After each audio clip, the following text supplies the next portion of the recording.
தமிழ்நாட்டில் தேர்தல் தேதி அனௌன்ஸ் பண்ணிட்டாங்க. ஏப்ரல் 23 எலெக்ஷன் நடக்க போகுது. எலெக்ஷன் டேட் அனௌன்ஸ் ஆனால் அதுக்கப்புறமுலேருந்து election commission of India model code of conduct apply ஆகிரும். இப்போது தேர்தல் நடத்தை விதிகள் அமலுக்கு வந்தாச்சு. அது என்னெல்லாம் உங்களுக்கு தெரியுமா? ஹாய், திஸ் இஸ் ஆடம்ஸ் லாடஸ்கே. அது என்னெல்லாம் அப்படின்னா, அரசு சார்பில் புதிய திட்டங்கள் அறிவிப்புகளை வெளியிட முடியாது.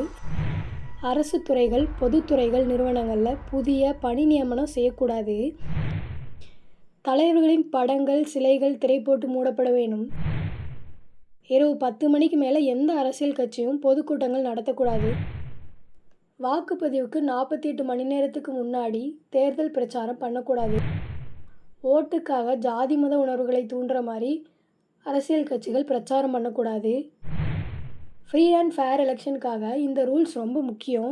இன்னும் லா ஃபேக்ட்ஸ் தெரிஞ்சுக்கணும்னா ஃபாலோ பண்ணுங்கள்.